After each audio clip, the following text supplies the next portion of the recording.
You know what? When I try this diet, I understand really for the first time what is feeling good. I didn't know what was feeling good because I never felt like this.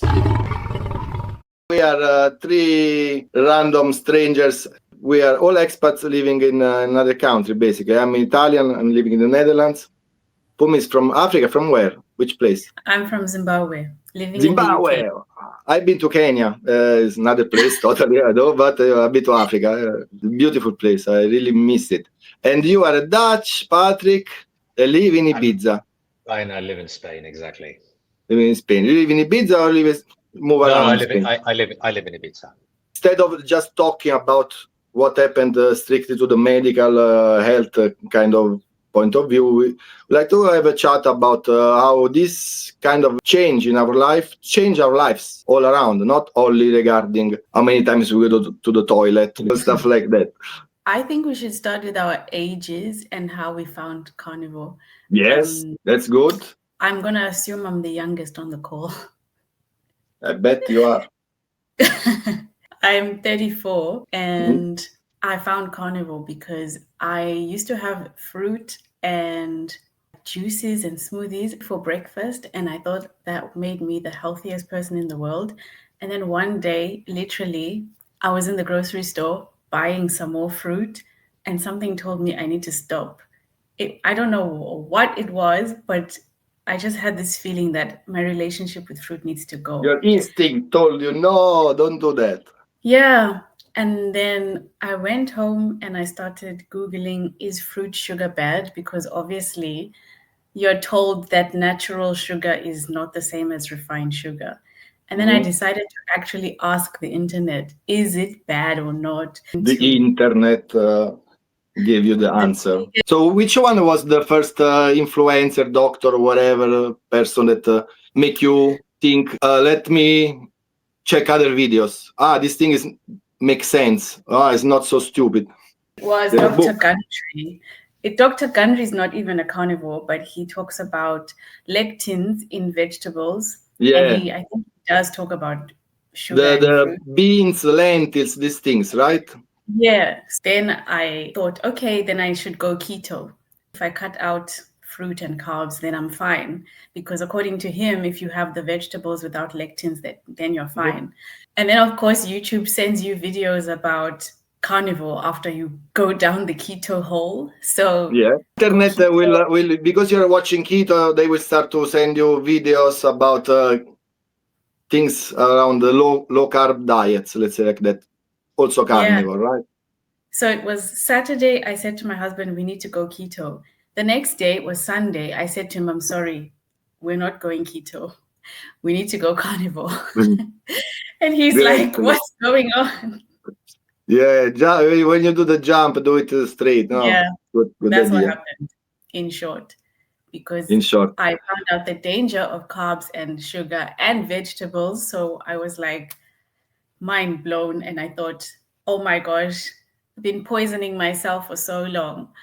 Very interesting. So, Patrick, what about you? You are very much into fitness. So I was curious because you have six packs and everything. You are the real deal. You can show yourself, be proud of your body. I still have like flaccidity or the extra skin, loose skin, but who cares? Anyway, did you start from the fitness and then you change your diet or no? No, not at all, actually. So I studied nutrition about 12 years ago, and I worked as a health coach, as a vegan health coach for quite a while. I used to live in Thailand at the time. I had a health food cafe in Thailand. I was doing juice detoxes with people, and I was trying to convince them, and I was convinced that the vegan lifestyle was the healthy lifestyle, the greener, the better. I turned out like this. I have quite a small posture by nature. And I was like skin and bones. So basically, to cut a long story short, a friend of mine introduced me into the carnivore diet. At first, I was like, I'm not going to do that because I'm going to have to eat plants. From vegan to carnivore, it's quite a leap. No, it's there huge. was a transition. There was a transition in between. I didn't go from vegan to carnivore, but there was a few years that I was very skeptic in the beginning because I came from a background where I was always drinking green juices, kind of like what Pumi said as well. You know, not so much the fruit juices, but mostly green, like really green juices. When I visited him, he doesn't live in Spain. He lived elsewhere. I did the carnivore diet with him just for 1 week. I was like, okay, I'll join you because I saw how amazing he looked and how good he was. And that just changed my life. Now, coming back to your question, did I come from a fitness background? No, I didn't. But once I started eating carnivore, I got so much energy that I had to do something with myself. So I started doing, at first, I worked at home. I still do at the computer. Every time I get up from the computer and I go to the kitchen or to the bathroom, 10 push-ups, 10 squats, because I had to get rid of energy. Now, of course, within a few weeks, that was not enough. So it's like, okay, I need to get into a fitness regime. So I started a fitness regime, just home workouts, just body workouts. And that was just under 2 years ago. And as you say, I've got a six-pack, which it helped that I wasn't fat. How long? Yeah, it helps because it's important to have the right to fit in the right idea on how a fitness teacher should look, because it's like when we follow the doctors that tell us to do this or this or that, and then they're all looking very thin or overweight and sick and stuff like that. It's like it would be stupid, and people does it anyway. But it's counter intuitive to follow an influencer that is fat and is unhealthy. Look sick, and Well, it makes sense because that becomes a story like do as I say and not as I do. You want to be the example of what you're trying to show to the world as well. You need to inspire by example. Exactly, bravo. Yeah, exactly. So I started doing home workouts religiously, like in the beginning, 3 times a day, before breakfast, before lunch, before dinner, like 30 to 45-minute work for the first 2 months. Absolutely insane. Of course, I calmed down a little bit, but I'm still very active. And then I thought, because I have my background as a health coach and I studied nutrition and I've been on basically on one side of the spectrum and now I'm on the other side of the spectrum, I want to help people, especially middle-aged men. And now I'm going to focus on middle-aged women as well. By the way, Pumi, I'm 50 years old, almost 51. No. I'm going to, thank you. You look younger than me. Oh my God. So the idea was I want to help other people to achieve the same, because if I can do it, other people can do it as well. So there was the idea, carnivore combined with fitness, because it's great to be carnivore, but it's also, if you want to have longevity, if you want to still be able to run around with your grandchildren when you're 70, 80, 90 years old, you need to take care not only through nutrition, but also through exercise of your body. And that is my intention, and that's what I'm doing. Your hair is so not gray. I know, but it's actually pretty good. Look at me. With this light. I should keep this light.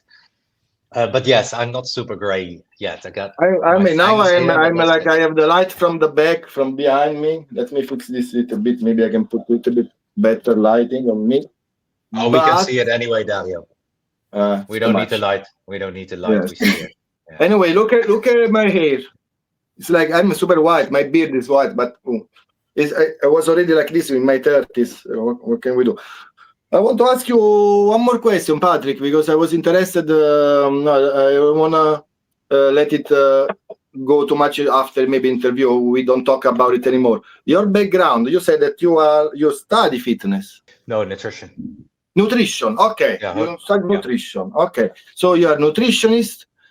No, I'm a health coach. I don't have a degree in nutrition. You don't have a degree in nutrition, but for me the degrees are just bunch of people that tell yes, you know these things. So that is worth zero. It's just piece of paper. I don't have to have a degree from somebody else. Who cares what he think? I know. I need to be honest with myself, and if I think I can say something to somebody, is because I research it like hundreds of hours. I didn't go to the university and sit in a class.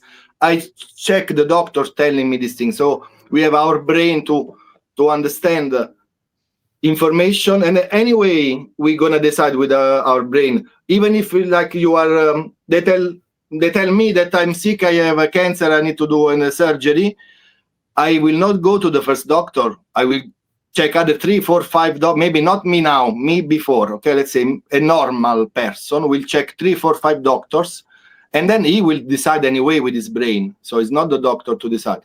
So who are these people that tell you that you don't have a degree? For me, you have a degree better than any other person that have it stick to the wall. For me, you have interest in nutrition and fitness.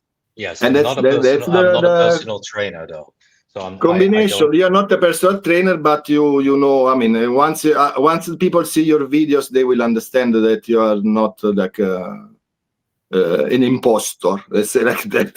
Okay, I'm a chef. I work all my life as a chef. I work in hotels. Now I'm working here in Netherlands in a restaurant. But now I resigned. So one of the things that what happened to me, this diet change, is that I change my body, my energy, but make me understand that life is not all about working and do the usual thing. We need to change our lifestyle to be happy and enjoy what we really are.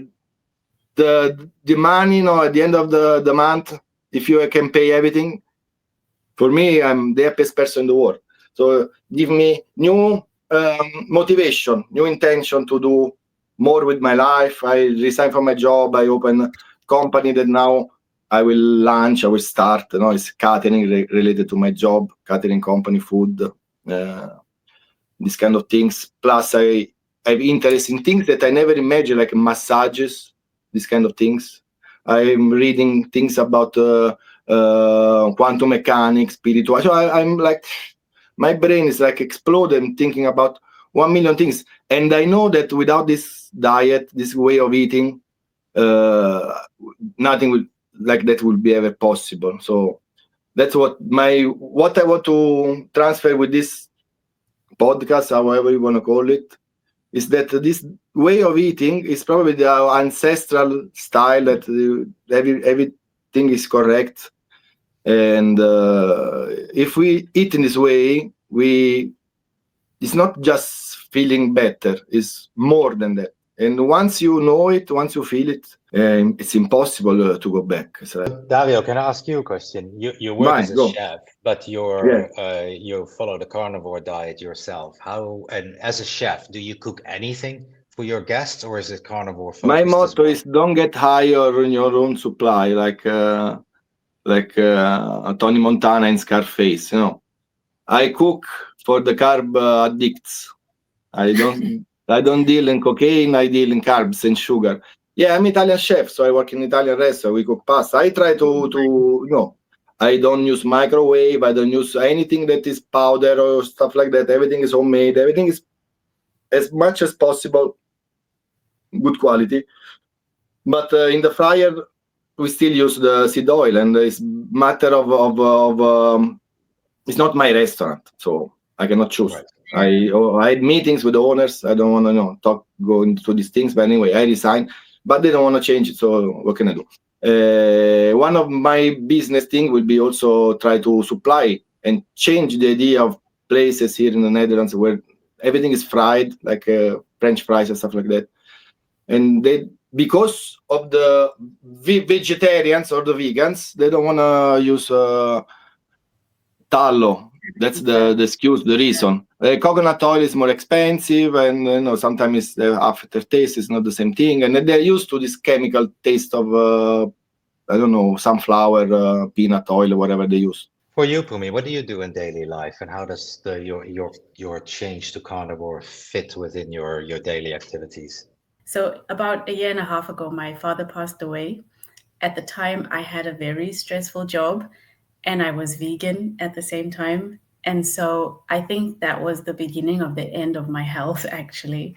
The combination of my father passing, and he was everything to me, and he died in such a horrible way. He had the worst form of cancer that I know of, and it was just so traumatic.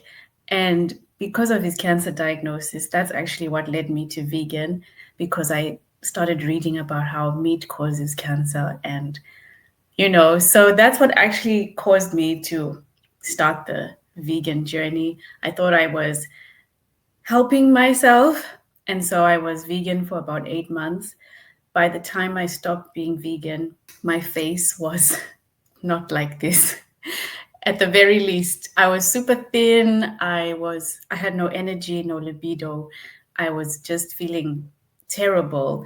But I kept telling myself that this is how you prevent cancer, But then my Yeah, body that's the started same telling bullshit they me, told me. Yeah, that's why I was avoiding meat. I was mostly eating pasta and bread and these kind of things. My future. Yeah. Even though I was a clean vegan, I wasn't eating Beyond Meat burgers and all of that. I was eating beans, chickpeas, and whole food vegan, but it still messed me up. And then I just couldn't cope at my job anymore after being one of the top performers. No energy, right? And also just so many symptoms. Vegan diet, the stress of the job, the stress of my dad passing, personal life stress. I left the job because I couldn't cope anymore. I started eating meat again, but I needed a year off, and the year has now come to an end. And thank God, by the time the year ended, I found Carnivore, because I feel better than I ever have in my life. You look very happy in your videos, your smile. You look very happy. That's that's the goal now, to be happy. So I want to ask you, where you buy your things? Where you buy your food now? Something changed? Yeah. We actually moved to a new area 6 months ago. So I'm still new to Carnivore. It's only been 2 months. So I'm still trying to find the perfect butcher and the perfect place to buy meat. But for now, I found this really great butchery online. They deliver grass-fed beef to my house. And they have I saw that massive bag or a box that you got delivered. You posted that, yeah. And it's 30% fat mince, and that's the highest I've ever seen. Yeah, normally it's 8 to 10. It's amazing. So for now, that's what I'm happy with. But I'm still looking. You want to do a shout out to this company? Tell the name. It's called Maybe you put the link. It's called I Devour, very popular in the UK.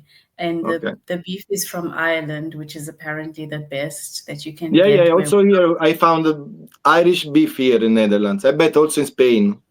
It's famous. Yeah, perhaps. Maybe. Not on a small island. And you, where you get your food? It's really hard to know where so you have the distinction. If you go for the organic, grass-fed, pastured kind of ruminant meat, I'm sure you can find out exactly where it comes from. But I can't afford that, so I cannot buy that stuff. So I just go to the butcher, the normal butcher, or I just recently found a halal butcher, which is actually half the price of the normal butcher, and it tastes exactly the same. The only thing I know is that it comes from the mainland, but I don't know what type of cows it is. They don't really know. That information is all not available. I guess if I was living on the mainland, it would be different. But living on an island, the supply is just is limited. And I wish that I could order something like what you do, Pumi, and just get it. Although I wouldn't have the space, but it would be awesome to be able to order something like that. So I'm just stuck with butchers, basically. I also think in areas like where you live, I haven't been to Ibiza, but I can imagine that there's a very big skinny trend and vegan vibes and whole foods. So like no one is focusing on meat anyway, and it's more trendy to be a skinny woman in a yoga suit. So I understand how you can be struggling to find lots of supply.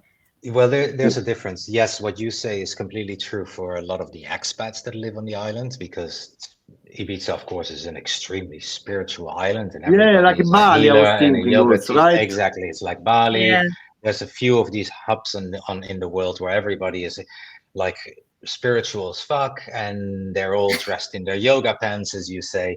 But those are the expats. The locals are not busy with that stuff at all. But locals still live the local life. The Spanish people still do their tapas. They drink their 9 o'clock in the morning beer on the terrace, or their café con leche. They smoke their cigarettes. I There's love a that massive coffee. difference between The coffee is Spain with the thick latte, the thick milk, no? Like condensed milk. Oh, that one, no, that one I've never had. I But drink the that cafe, in Madrid, condensed milk and the coffee. Oh my God, was so good. Anyway, full of sugar. nice and So sweet. yeah, Yeah. well, you talk about something interesting, no? The morals of these vegans. Because well, you say spiritual, and then you say the skinny vegan. They go to, and then I thought about the moral of the vegan. No, they really think they do the right things, no? Because they think they're not killing. Sometimes the spiritual people that are vegan, they think there is a correlation between karma and the suffering of the animal. So why don't eat? Why eating meat will not make you enlightened or stuff like that? And for me, it's no sense. Like it's really nonsense, because we all know that to have monocrops, you need to destroy the forest. You need to destroy the natural environment. So the animals. There is like a racism against animals. So there's animals that we need to protect, like cows, sheep, pigs. We don't have to farm them, and then we don't have to kill them in the butchers and sell their body parts in the butchery. The fact that the rabbits, the birds, the insects that live in an environment, the snakes, they all get kicked out, and then they get sprayed when they try to infest somewhere. So the birds don't have trees anymore. It's a greenhouse, because here in Netherlands there is production of food is unbelievable. So how small is this country? How much food is produced?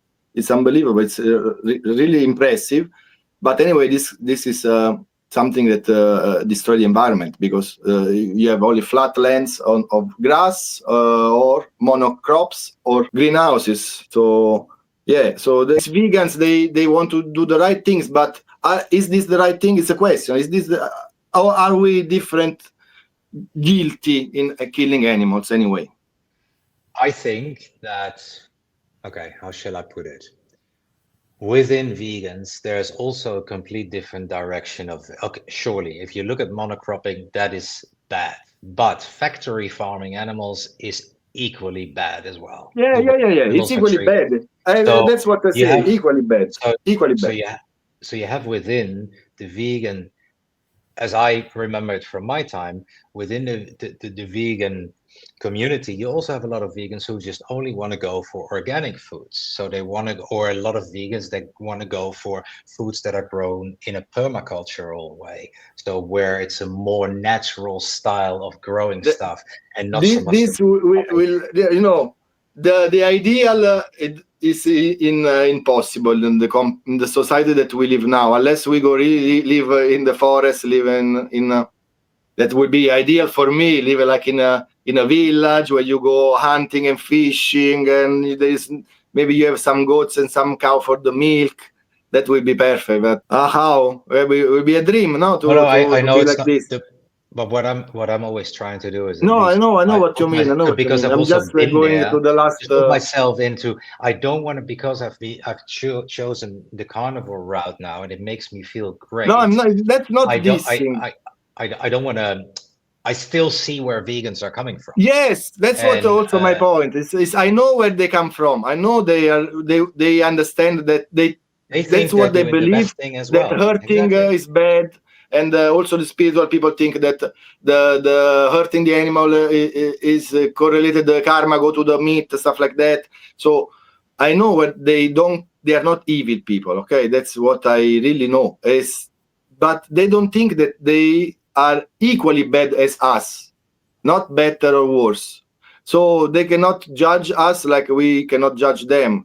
The attacks that we have online are like non-stop about these things. But also the dissing from us in general regarding also these people that talk bad about the carnivore diet, about giving heart attacks. No, not related to the veganism in general. The doctor, cholesterol and stuff like that. I see who cares? No, well, I mean, my point of view, I see a lot of like us carnivores making video against this doctor said this doctor said this, influencer said this. Umi, you want to say something? I got plenty to say. I was just going to say that I I will never be able to judge anyone for their dietary choices because I've been there. I don't know where I'll end up. So people have to do what's best for them or what they think is best for them. We're all on our journey, and the revelation comes when it comes. And that's that. I can't say that vegan was all bad for me. I learned so much about my body. Yes, I damaged myself in the process, but I'm glad for what I learned. You know, I know what not to do now. Otherwise, I wouldn't know. And I'm glad that I tried the vegan experiment because now I know I don't need to do it again. I know what works for me. I can't say it will work for everyone. I can't say vegan is bad for everyone. I can't say carnivore is for everyone, but it's working for me. And the only way to know is to try it for yourself. You have to experiment with your own body. That's it. And yeah, they do think they're more spiritual. We all think we're more spiritual than each other. Everyone thinks they're better than the other. So I'm not going to judge them for it. They think I think I'm better. I think they think they're better. That's that. We don't have to fight about it. We don't have to fight. That's my point. Stop the dissing. Stop making video about this and that. Too much hate. Dario, you didn't tell us how old you are and how you came to carnivore. Yes, I will. Let's keep this question. But I want to know the Patrick. We say I have too many things to say. True. Well, the thing is, I think a part of it is what Pumi said as well. Everybody, whatever you think and whatever you believe, you're always right. Because there is no absolute right and there is no absolute wrong. It's just your way of seeing the world. So if people see the world, because we all see the world just like this, and we all see it through our own lenses, which automatically makes it the right way. But it is not the right way. It's just our own right way. So if somebody else sees the world from a different angle, that can also be the right way, at least in the sense that they see it as the right way. There is no right and there is no wrong. There's only right and wrong in a binary system, which is the reality we live in, but it doesn't make something absolutely right or absolutely wrong. Now, when it comes to, for example, food, as you say, Pumi, I think the best thing to do is just experiment. Try it. Go on a hamburger, McDonald's diet, see how you feel. Go on a green juice diet, see how you feel. Go on a carnivore diet, see how you feel. And eventually you will find out what works best for you. In my personal opinion, most likely, not necessarily, but it also depends on your age. When you're in your 20s, maybe early 30s, you can still wreck your body quite a bit without actually realizing it because your body is really resilient. As you get older, you get punished more and more for the things you do to your body. When I was 25, I could go with a sleepless night and I'll be fine. Now, if I sleep less than 6 hours, I feel like a truck hit me. So as you get older, those things have a bigger effect on you. So also diet, I believe. So try it and see what works for you. In my experience and in my opinion, and also looking at how mankind came to be over the past hundreds of thousands of years, we've always relied on a meat-heavy diet, not on a vegetable-heavy diet. So our system, our evolution, has been created in a sense in collaboration with our diets. So meat is our preferred fuel source. Surely people can live off vegetables. We are kind of what I believe facultative carnivores. So you have, like, in the carnivore system, in the carnivore world, you have two types of carnivores, right? You have the obligate carnivores and you have facultative. Obligate carnivores are basically 100% carnivores. So they're like lions, cats, polar bears. They just have to eat meat. They cannot live off any type of other food but meat. But you also have facultative carnivores, which are animals that get at least 70% of their daily calories from animal protein, but they can live off something else if they have to. For example, dogs. You can give dogs your fried rice chicken day in, day out. They'll be fine. They're not going to thrive, but they're going to survive. In my opinion, humans are facultative carnivores. So yes, the more we lean towards a meat-heavy diet, the healthier we're going to be. But it doesn't mean we cannot live off a plant-based diet. It's just not what is going to bring us prosperity. Sometimes we've wrecked our bodies so much that even introducing meat is going to be like hard me. for our bodies. Yeah, But yeah. in general, Any I think the change? reason why we see so much anecdotal stories from people changing towards a meat-heavy carnivore diet, if you wish, and coming out so radiant and dropping all these skin issues and inflammatory issues and bowel issues and whatever else, is because they're now moving towards what Dr. Shavy, for example, calls, and I like that expression, a species appropriate diet. This is what we've grown up in. Neanderthals, all those guys back in the days, they were hunter gatherers, but they didn't really gather. I mean, what do you gather when there's hardly any, there's no spinach or It's Brussels seasonal, it's sprouts small, flow. it's hard to Gonna be meat. cook. Yeah. So So that's, but I think you got to try. Coming back to what Pumi says, just try. you need to know your Just try body. it and That's see you how need to you feel. experiment. That's that's something that I did also different. And before you ask me how old I am, I'm 45, almost 46, end of the month, and I never been healthier or more energetic than now. So I feel better now than in my 20s. We need to experiment with our body. We need to understand by ourselves what's good or bad for us. And but you know what change? When I try this diet, I understand really for the first time what is feeling good. I didn't know what was feeling good because I never felt like this. So for me, the best thing is try to eliminate everything from whatever you're eating and go only to do what they call the lion diet for maybe 1 week, not so much, and then 1 week, 2 weeks, even whatever how much you can hold it, the better you will detoxify. But do it gradually. Don't go straight to because any change is painful. I did the keto like this. I understood that I need to produce ketones. The best way is don't eat for 3 days. So I did eat for 3 days. The third day my head was spinning. Then I ate some eggs, and then I died. was a bad experience. So don't go strictly. Start to eliminate. My suggestion is start to eliminate slowly. That's what I did. I lost 30. I passed from 115 to 88 kilo in 5 months, and then in 5 months was like after 2 months already. I like the color change, everything changed, everything become brighter, everything better. I feel so strong. I start to don't feel pain anymore when I bend anymore. Anyway, before I was bending up and down, my head would start to spinning. I went to the toilet 3 times every night, and then start to be 2, then start to be 1, and then suddenly I don't wake up anymore going in the toilet. No more apnea, no more snoring. I had 75 apnea every night. I was risking my heart. That was the thing that scared me, that took me back to the low-carb diet, because I was already doing keto years before. I did the vegan, I did the fruitarian, the green juices. I did all of the things that you said that before. I did that. So I try all of these things. I know my body. Then there is this theory of the blood diet type. I have no idea if it's true or not, but coincidentally, I am zero positive. So I also, in theory, they are right because I'm eating what they say, and it's also correct, but I have zero clues if there is any correlation. So I'm not saying anything about it. Just want to mention it because researching is important. You know. You are an A, so it doesn't matter. See, now you are a case interesting.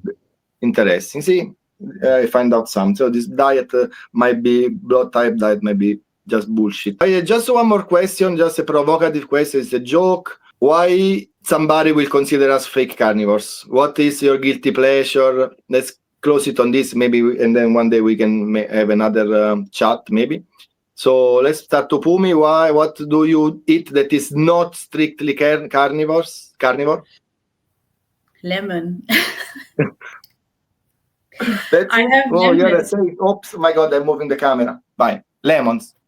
I have lemon in my water because I like the taste, and I just Okay. can't let it go. For now, I'm very strict. I'm still new, so maybe. Yeah, that's do it. Keep it like that. Keep it like that. That's what I was saying. Reduce to the minimum, and then slowly, maybe you can reintroduce something and see what happened to your body. Because why we need to suffer if it doesn't affect our health? You, Patrick? Well, I'm much more flexible than you are. I mean, I'm what Paul Saladino called the animal-based diet, which I still like. I've just explained. I'm happy that you're asking the question now and not before. The thing is, what I think we got to watch out for is that this becomes as religious as veganism. You know, I made a reel about this. But be wary of militant carnivores. If you say you're a carnivore and you eat a banana, then you get ostracized. Like your video. I remember your video. Then it is like it becomes like Scientology. Yes. And I don't think it should be that way. I think there's a different way that it works for everyone. For me, I'm not a carb addict. I've never been a carb addict. I eat fruit, not a lot. I have some berries in my smoothie. I have a banana in my smoothie after my workout. I eat some avocado and sauerkraut. The reason why I eat sauerkraut is because I like the soury taste, the contrast exactly with the fatty meaty food. Fantastic. But I'm not a carb addict, so I can easily eat some fruits without going down the slippery slope. A lot of people can't. For them, so when you talk to a client of yours, you can tailor-made what you think is better for them. If they consider themselves carb addict, you can suggest them don't touch any sugar, right? For him. In the program that I do, which is 3 months, they are strict carnivore with the only exception of avocado and sauerkraut, but no carbs other than that. Simply because I would like them to experience that for 3 months. And then after 3 months, they can adjust, but they're free to do that, to adjust their diet. But at least they've lived without carbs for 3 months. So hopefully the addiction is gone.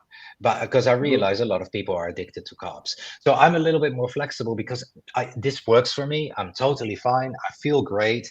I'm not afraid that I start going down eating bars of chocolate or grabbing a Snickers from the supermarket, because I'm just not interested in that stuff. So I feel like I can be more flexible.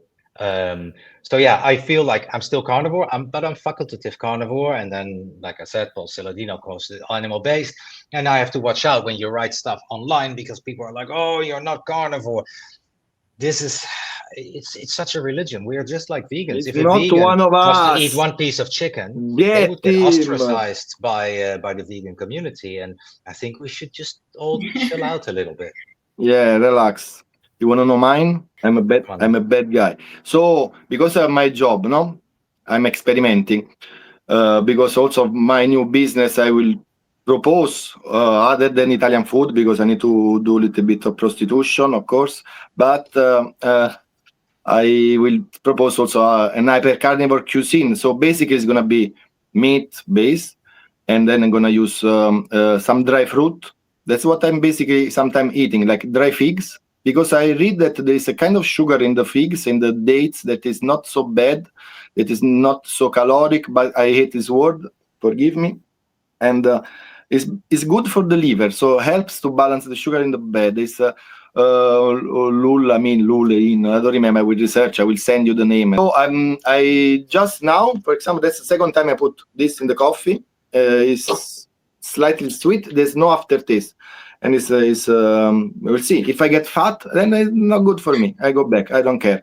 And this dry fig, sometimes I put like a chocolate, like the dark chocolate, 99%, 98% dark chocolate. So it's super mega fat. There's no sugar basically. And I put in these figs. And that's the sugar that is in the figs. Is basically the one that I'm trying to experiment with to make some dessert, like panna cotta, these kind of things for the restaurant, for the catering for my business. And then this kind of things, dates, we'll see. And then I like a lot this kind of dry fruit with the meat. You should try, like a sausage, and then you bite one of the dry fig, and then you eat a sausage or some burger. Maybe a little bit of honey, not for me because I don't really like honey, I don't go for honey. But for the catering, yes, I can propose. It will still be like 95% meat, and then the 5% rest can be something like sauerkraut or the Japanese the Japanese pickles that Kimchi. are the kimchi, that Korean very spicy, this garlic. I hate garlic. No, it's the pickles, Japanese pickle. They have very, very strong taste. The one that you eat when you go to the sushi restaurant, and it's very like ginger or stuff like that. You need little to have very strong taste. So like you can make like a mini burger with sago gonzola on top, some of the honey or maple syrup, for example. So you have the contrast, the sweet, the meat, the savory, and then you have a little bit of this contrast from a sauerkraut or whatever. You have a bite of that, and then it's full of taste. So I'm developing this kind of food cuisine and call it hyper carnivore ancestral cuisine. So that's what I'm trying to propose as business. That's what I'm basically eating, not so much on the honey for myself side, but I'm experimenting with some kind of different things now lately, because basically I've been strict carnivore for 3 years, and I only allow myself like a couple of ice cream a year. And now yesterday I bought this Häagen-Dazs. I checked that there's 20% sugar, but there's Watch no out, other. it's a gateway drug. No, I bet. No, I bought it for the kids, not for me, because we went to the shop yesterday to get a cone, and it was closed because it's still winter here. So I went to the supermarket and I checked the best ice cream with less ingredients, and I found that one, and I tried. It's not so sweet. So a teaspoon will not kill me, I bet. No, that's what I want to mean. Just relax. Carnivore community, relax. Exactly. Last words? I think we covered quite some nice topics there. What I just want to know from you guys is your handle, Dario the Hyper Carnivore and Carnivore Cutie. How did you guys come about to call yourself that way? Because one time, you know why? Because I was looking find a name for my Instagram, and then basically I could not find the carnivore chef because somebody else was calling like that. So then I listened to a podcast about Joe Rogan was talking about this hyper carnivore diet. Basically, we are hyper carnivore species. So I like this word. It sounds nice, hyper carnivore. So that's why I choose it. Awesome. And you, Pumi? So I have always... You're cute. Yes, and I don't actually like it. I don't. You wanna like be that. badass. You wanna be like this. People have always said I'm cute and I'm like a child, and I've always hated it. Mm-hmm. And then I decided to embrace it by creating it. Very good. I've always disliked being called cute, and people tell me I look younger than I am, and I never liked it. And then the older I'm getting, the more I'm like, wait, this is working to my advantage. You're not getting older. With this diet, you're gonna get younger. Yeah, so that's it. And I also liked the alliteration of the C and the C. That's it. Excellent. Okay, guys, thank you very much. It was very nice, this chat.